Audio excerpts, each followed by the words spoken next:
Bom, boa noite a todos. Vamos iniciar então nossa aula de hoje.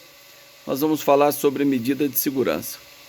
Nós já tivemos a oportunidade de discutir sobre pena, finalidade da pena, regimes de cumprimento de pena, progressão de regime e regressão de regime de cumprimento de pena. Hoje nós vamos falar um pouquinho, e o objeto da aula de hoje será falar sobre medida de segurança. Vou estar olhando à esquerda porque eu estou gravando também do celular, você já sabe.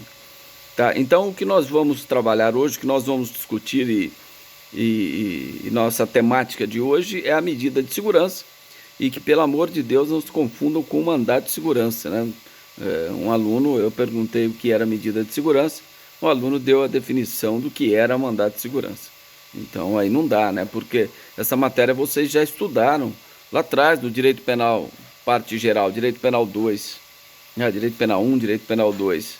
Então aqui nós vamos fazer só um estudo novamente em complementação, porque faz parte aí do nosso conteúdo programático, tá certo? Mas vocês já estudaram o que é a medida de segurança. E eu, quando o semestre passado que estudávamos recursos, sentença e recursos, eu comentei com vocês também sobre essa sentença absolutória imprópria.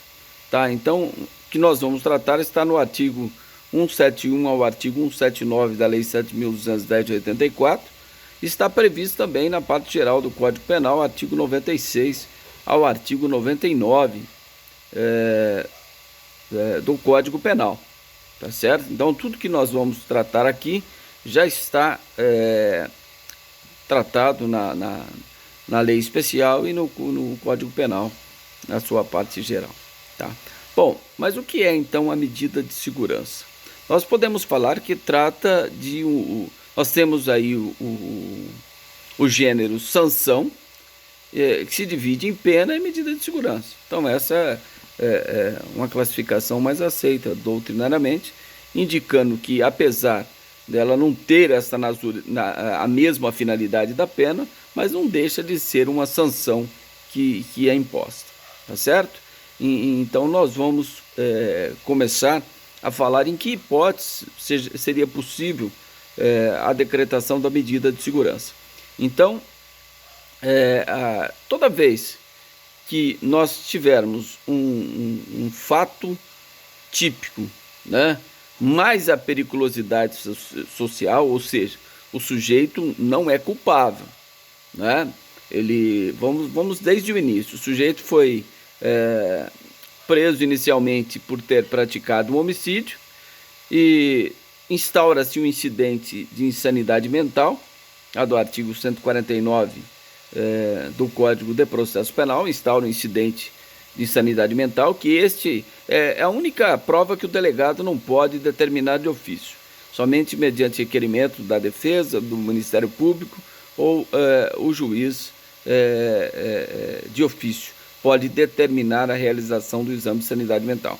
Então vamos imaginar que o sujeito praticou esse homicídio, instaurou-se um incidente, e nesse incidente, né, o promotor ofereceu denúncia, mas instaurou-se um incidente, e nesse incidente, através da prova pericial, ficou constatado que, ao tempo da ação ou omissão, ele não tinha nenhuma condição de entender o caráter ilícito do seu comportamento ou determinar-se de acordo com esse entendimento. Ou seja, é o caput do artigo 26 do Código Penal, toda vez que nós falamos da inimputabilidade, né? Então está lá no caput do artigo 26, ao inimputável. Então a perícia vem e diz para o juiz, no processo, que o sujeito é inimputável.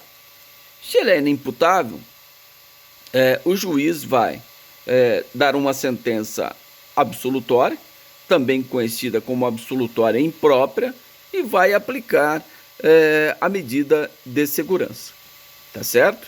Então esta é a regra. Agora, se a perícia identificar que o sujeito é semi-imputável, né, de acordo com o parágrafo único do artigo 26, na semi-imputabilidade, aí nesse caso o juiz vai escolher: ou ele aplica a pena, e aí a redução de 1 a 2/3 ela é obrigatória, ou o juiz aplica somente a medida de segurança. Então, ao semi-imputável, o juiz tem essa liberdade, ele tem essa discricionariedade de aplicar a pena, mas aí a diminuição ela é obrigatória de 1 a 2/3, certo? Ou ele aplica a medida de segurança ao semi-imputável, também é possível, tá certo? Então, eu só dei esse panorama geral porque nós vamos falar aí da finalidade, né? Qual que é a finalidade da medida de segurança? Né? A finalidade da pena nós verificamos de acordo com a corrente dominante, né? Que é a mista ou eclética, que nós temos tanto a finalidade de retribuição, como também visando a ressocialização, né? E observando também, é lógico, não deixa de ser uma forma de velar pela prevenção geral e pela prevenção especial. Ou seja, o sujeito, enquanto transgressor do tipo penal, ele sabe que se ele voltar a delinquir, ele vai receber o mesmo tratamento. Enquanto a sociedade é um exemplo para que ela não possa agir da maneira que o sujeito agiu, porque se o fizer, receberia a pena igual a que o agente recebeu. Tá certo? Então, a finalidade da medida de segurança já não é essa. A finalidade da medida de segurança é tratamento. O sujeito vai, nessa medida de segurança, fazer um tratamento para recuperar a sua saúde mental. É lógico que em determinadas doenças, essa saúde mental dele não seria possível a recuperação de acordo com a medicina. Mas aí o juiz estará sempre vinculado aos pareceres médicos legais, né? Esse exame de sanidade mental não é o mesmo exame de cessação da periculosidade. Então, nós temos, para que seja possível a decretação da medida de segurança, nós temos um fato considerado típico mais periculosidade social. Então, o fato deve se enquadrar em um dos dispositivos do Código Penal ou em um dispositivo das leis especiais que trata do direito material. Então, desta forma, nós entendemos que o fato é típico, portanto, nós temos a periculosidade social, é necessário que esse sujeito seja, então, retirado da sociedade. Ah, mas ele vai para onde? Ele vai para o cárcere? Não, a finalidade não é castigá-lo, e nem tampouco ressocializá-lo. A finalidade é o tratamento, para que ele possa ser tratado e devolvido ao convívio social. Então, essa é a finalidade da medida de segurança, tá certo? Então, obrigatoriamente, o fato deve ser típico. Por quê? Que eu estou concentrando a minha fala sempre dizendo que o fato deve ser típico, mais periculosidade social. Por quê? Se ficar comprovado, ainda que tenha periculosidade, mas que o fato não foi ele o autor do crime, ou o fato não existiu, ou ele até mesmo agiu por uma causa excludente da ilicitude, ou o sujeito praticou um crime impossível, ou o crime já está prescrito, ainda que haja periculosidade social, ele não pode receber a medida de segurança, não pode ser aplicada a medida de segurança. Mas aí tem o direito civil para cuidar dele, então, não o direito penal. Tá certo? Então, nós temos que ter aqui um fato típico, mais a periculosidade social, e não pode existir nenhuma dessas causas que eu acabei de mencionar, porque anteriormente era possível aplicar pena e medida de segurança. Por isso que o sistema adotado pela nossa legislação atual é o sistema vicariante, ou seja, antes era o duplo binário. O juiz poderia aplicar pena e medida de segurança. Hoje não mais. Hoje o juiz pode aplicar pena ou medida de segurança. Não pode aplicar as duas, né? Então, o sistema que adota o Código Penal no que se refere à medida de segurança é o sistema vicariante. O que existia antes era o duplo binário, onde aplicava-se pena e medida de segurança. Então, se o sujeito anteriormente até as pessoas que são os ébrios eram retirados da sociedade, aplicava-se as medidas de seguranças, até mesmo o sujeito, os vagabundos, nem mesmo praticando qualquer tipo penal, eles eram retirados da sociedade através de medidas de segurança. Então hoje não se admite mais, né? Então nós vamos classificar quando o juiz tem dois tipos de medida de segurança. Para os crimes apenados com reclusão, a medida de segurança aplicada será sempre de internação em hospital de custódia, certo? Então, o sujeito cometeu um fato típico cuja pena é de reclusão. Obrigatoriamente, o juiz deve aplicar, se entender que o fato é típico e existe a periculosidade social, ele vai aplicar a medida de segurança de internação em hospital de custódia do Estado, ou seja, no manicômio judiciário. O sujeito será levado ao manicômio judiciário, tá? Agora, se a pena for de detenção, é possível o tratamento ambulatorial, tá? Mas até mesmo nos crimes apenados com reclusão, se o exame médico legal assim recomendar, diante do crime que não seja tão grave, e se for recomendável na perícia, o juiz, mesmo nos crimes apenados com reclusão, ele pode determinar o tratamento ambulatorial, mas isso amparado na prova pericial. É a prova pericial que vai dizer se o sujeito é imputável, se ele, ao tempo da ação ou omissão, da prática da conduta típica, era inimputável ou semi-imputável.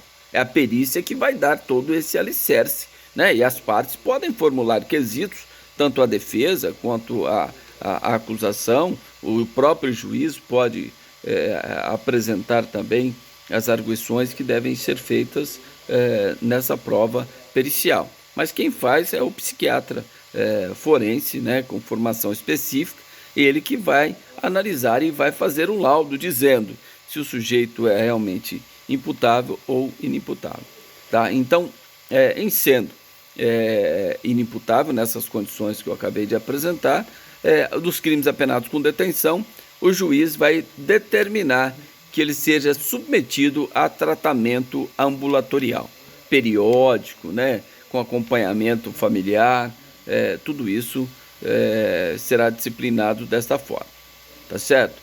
E quando o juiz determina esta medida de segurança, que pode ser detentiva, nesse caso, cuja pena é de reclusão, e pode ser só restritiva, que é o tratamento ambulatorial, tá? Então, o período mínimo de cumprimento é de 1 a 3 anos.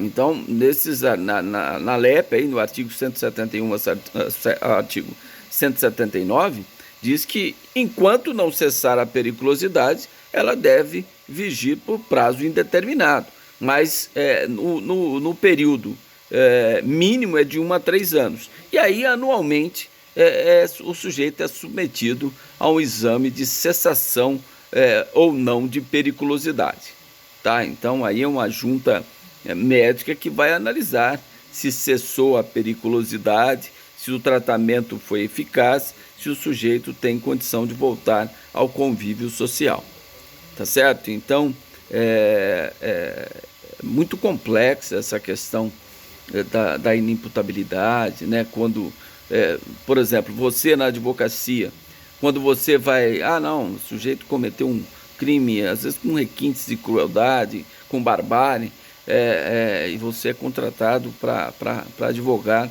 naquele processo, né? E mais uma vez, você não advoga em relação, o advogado na área criminal, ele advoga em relação ao processo, ao que tem no processo contra aquela pessoa e os direitos dele enquanto cidadão, enquanto da garantia constitucional da ampla defesa e o contraditório, Você não se vincula aos motivos, às circunstâncias, à condição pessoal do constituinte, mas sim do processo. Então, muitas vezes, o advogado afoito, né, tentando minimizar, talvez, diminuir a responsabilidade de seu constituinte, ele requer o exame de insanidade mental, né, e o juiz determina.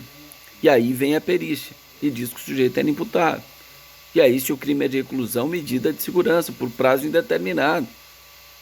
E talvez se ele recebesse a pena, ele ia cumprir uma fração da pena e ia ser colocado no regime de menor rigor e depois no regime aberto. Então, para fazer isso é necessário que tenha muita segurança, né? Não só explicando todas as consequências que podem advir ao seu constituinte, bem como aos seus familiares, principalmente se forem os familiares que contrataram. Olha, então assina aqui que vocês estão cientes, que vocês querem que requeira essa medida, esse exame de insanidade mental, estão cientes de tudo que pode acontecer, porque é muito complexo, né? É lógico, eu já falei sobre isso para vocês.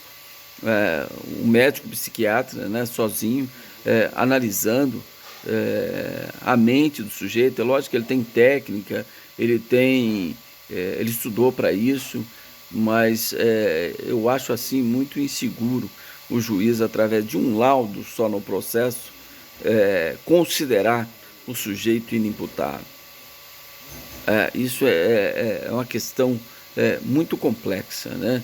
Porque eu já tive casos de conversar com o cliente e ele explicar toda a história e não se tinha como admitir essa inimputabilidade, entendendo que o sujeito era um inimputável que sofria de uma doença mental. O sujeito nunca tinha problema médico, nunca teve histórico, nada, o sujeito quase 50 anos, de repente vem, eu posso falar até acusação, porque isso aí já transitou em julgado há muitos anos, o sujeito acusado de ter, na grade do portão, passado a mão nas partes íntimas de uma criança, acho que de 7, 8 anos. É lógico, se isso aconteceu, é um comportamento gravíssimo. E fez o exame de insanidade mental, não fui advogado dele, e constatou que o sujeito era inimputável. O sujeito tinha uma capacidade intelectual de escrever, de conversar, o sujeito engajado politicamente, mas a perícia veio e disse, falou, não, esse sujeito ele é inimputável. Né? Então, você pode apelar, se o juiz absolver e aplicar a medida de segurança, cabe o recurso de apelação, de sentença absolutória condenatória, cabe o recurso de apelação. Mas e aí, será que o tribunal tem instrumento para poder reformar esta sentença? Então, são circunstâncias, sim, a minha visão, eu acho que deveria ter mais de um exame, né, por psiquiatras diferentes, né, para que se chegue pelo menos a uma chance de errar menos, tá? Como também pode acontecer ao contrário. Eu estou dando uma visão minha assim de um lado, mas poderia acontecer ao contrário, tá certo?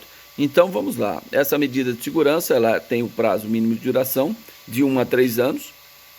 Mas e nesse período, antes desse período, pode ser realizado uma perícia? Pode, é possível, antes desse período, que se tiver motivos indicadores, que a defesa faça um requerimento, que o Ministério Público da Execução faça um requerimento para a realização do exame antes desse período mínimo de 1 ano, para verificar se cessou ou não a periculosidade com o tratamento que está sendo aplicado, tá certo? E depois nós temos, quando é revogada a medida de segurança, tem um período de prova. Durante 1 ano, o sujeito fica em período de prova. Se ele praticar qualquer ato indicador da periculosidade social, né, vai ser revogada essa liberdade que ele está e ele vai voltar a cumprir a medida de segurança. Tá? Então, existe um período de prova de 1 ano que ele fica sobre essa vigilância, né? Qualquer comportamento que indica uma periculosidade social, ele vai ser retornado, levado, né, ao local que ele estava cumprindo a medida de segurança. Tá? Então, nós verificamos que nesses casos de internação em hospital de custódia, a ausência de vagas ela é notória, né? Vocês verificam aí na mídia, no dia a dia, né? Nos noticiários, que não existe vaga, não se tem nem esse hospital de custódia, tem 1, 2 ou 3 no estado, aí no máximo, né? Para essas pessoas que recebem essa medida de segurança de internação em hospital de custódia. Então isso é muito complexo, mas tanto o STF como o STJ já autorizou que, na ausência de vaga nesses locais, é possível que o sujeito aguarde o surgimento da vaga e ele seja internado em um hospital estadual. Então, aí sem o rigor da custódia, né? Sem o rigor do hospital psiquiátrico custodiado, ou seja, do manicômio judiciário, porque ele é uma prisão, né, onde o sujeito está sendo tratado a sua saúde mental. Né, nós tivemos um exemplo aqui em Ribeirão Preto, né, daquela senhora que tentou matar o neto e matou a filha. Ela se encontra num hospital, nem público não é, hospital particular, porque às vezes você não consegue vaga nem em hospital público, mas isso tudo é exceção. A regra transitou em julgado a sentença absolutória imprópria que aplicou a medida de segurança de internação em hospital de custódia, é expedida a guia de internação e o sujeito vai ser internado lá no hospital de custódia.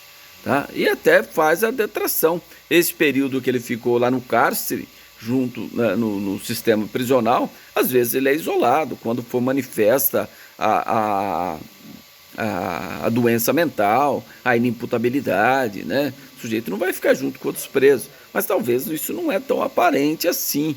Então o sujeito fica junto com outros presos. E o tempo que ele ficou desconta nesse período mínimo de 1 a 3 anos para exame de cessação de periculosidade. Né? Então faça a detração penal também nos termos do artigo 42 do Código de Processo, aliás, do Código Penal, desculpa, detração penal, Código Penal. Tá certo? Então essa é a medida de segurança, né? Que tem sempre esse caráter preventivo, né? No que se refere à proteção da sociedade em virtude da periculosidade do agente que pratica um fato típico, mas não tem, né, plena capacidade mental, ou também essa capacidade mental é diminuída, o sujeito é considerado um semi-imputável. Então, esse é o cerne do que nós temos da medida de segurança. E outro detalhe interessante é que a decisão que determina a revogação da medida de segurança, ela tem o agravo, nesse caso, terá o efeito, se o Ministério Público recorrer dessa decisão, terá o efeito suspensivo, porque a única hipótese que o agravo à execução penal terá o efeito suspensivo, porque o artigo 179 diz que, enquanto não transitar em julgado a decisão do juiz que autorizou a desinternação do preso, do custodiado, ele não será libertado. Então, se o promotor agravar e depois interpor recurso especial extraordinário, enquanto não transitar em julgado, o sujeito não será libertado. Né? Isso é o teor do artigo 179 da Lei 7.210 de 84, que é a Lei de Execução Penal. Tá certo? Então, eu passei um vídeo para vocês sobre um hospital de custódia, aliás, um hospital estadual aqui de São Paulo. Vocês poderiam me dar um retorno, quem assistiu aquele vídeo que eu disponibilizei via WhatsApp para vocês? Vocês conseguiram assistir ou não?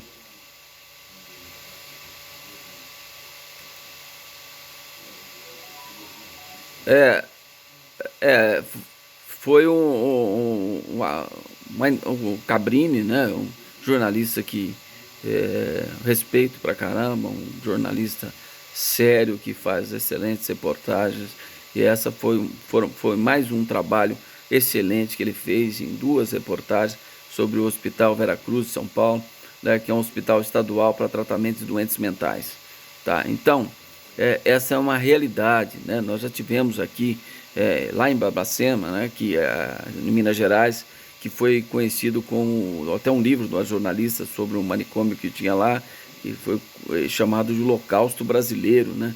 Que várias pessoas morreram lá naquele hospital de custódia, manicômio judiciário, onde não recebia só essas pessoas que demonstravam periculosidade social e cometiam um fato típico. Não, como eu exemplifiquei para vocês, os ébrios, né, os vagabundos, pessoas que estavam pela rua, que não tinham residência, eram levados para lá e lá ficavam internados.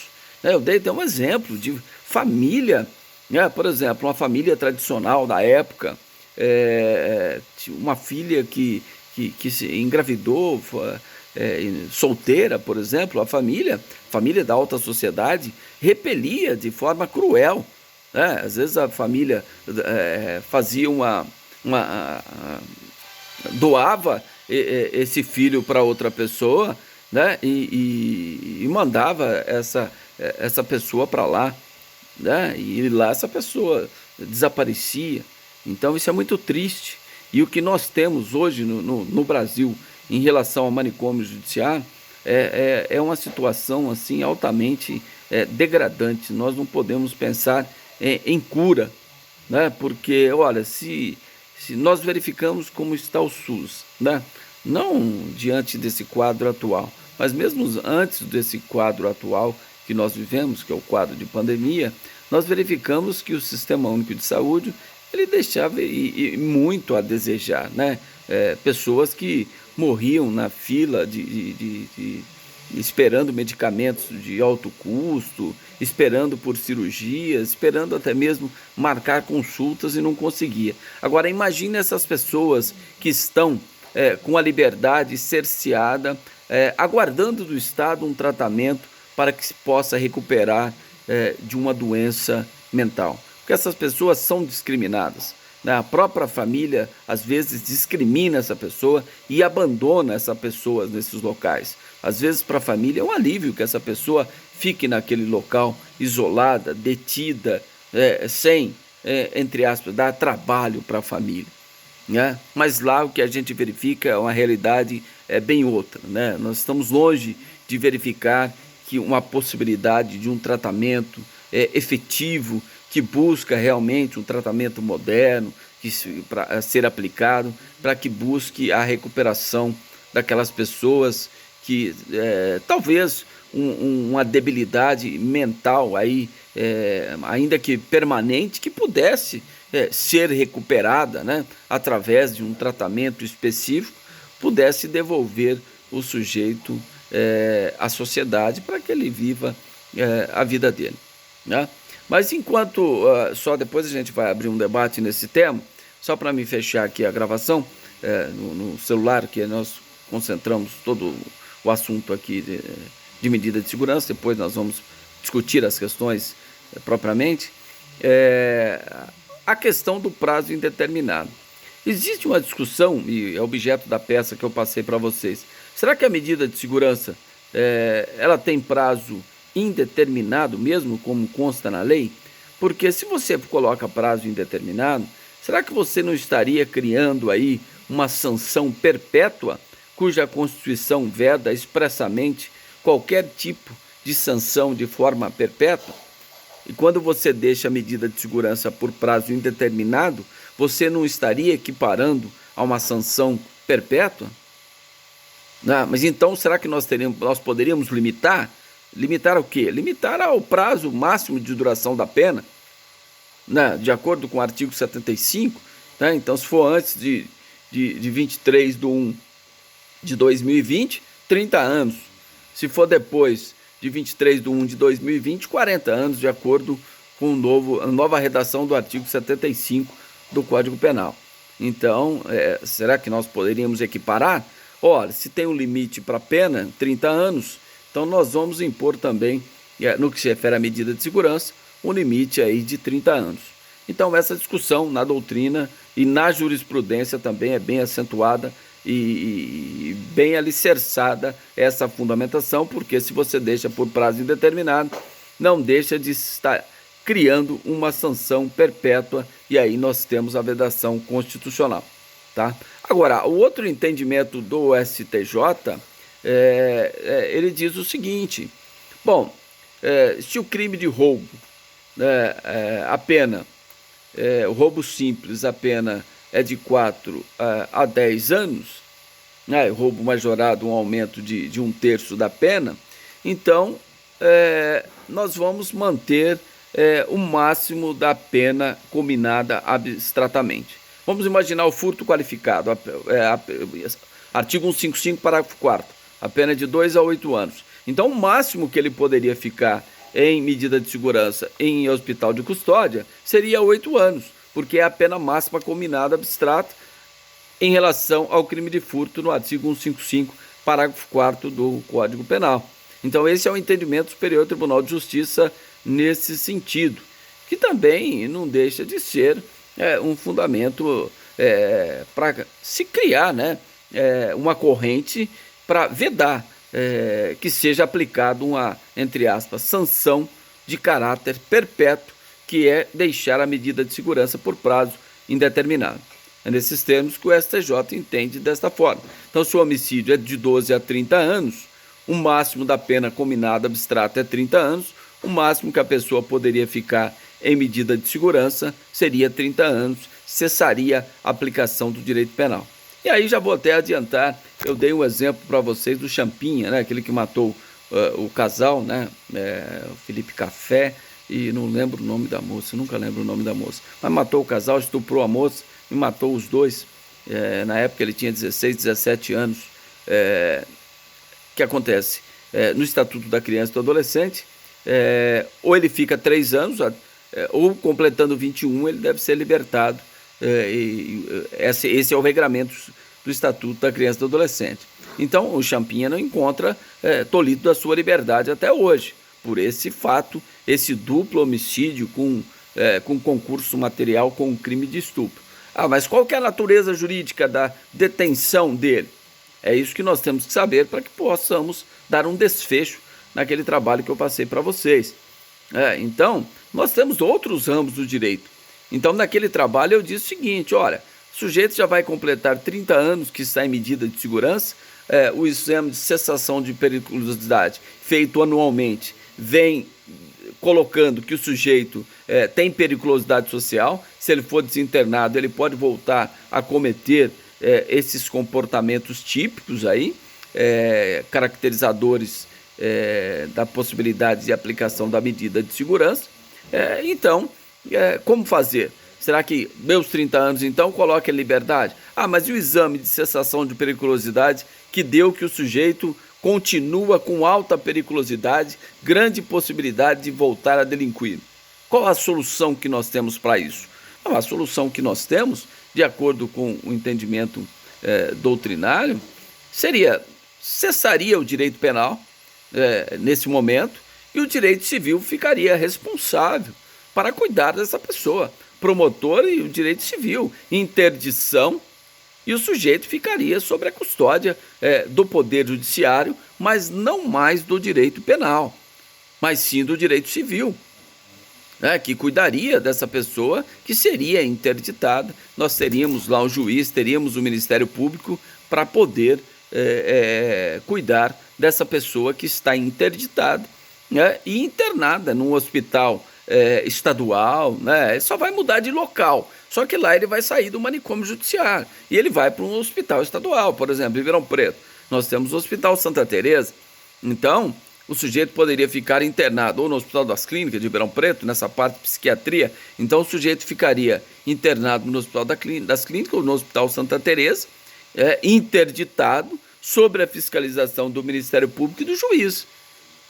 né? E a perícia da mesma forma, poderia estar verificando se o sujeito teria condição já de ir para casa ou de ir para uma casa de apoio, pessoas desassistidas, onde a assistência social do município poderia acolhê-los, né? Então, essa é a posição e a problemática que eu coloquei para vocês naquela peça, o problema para a elaboração da peça processual, que é a revogação de medida de segurança.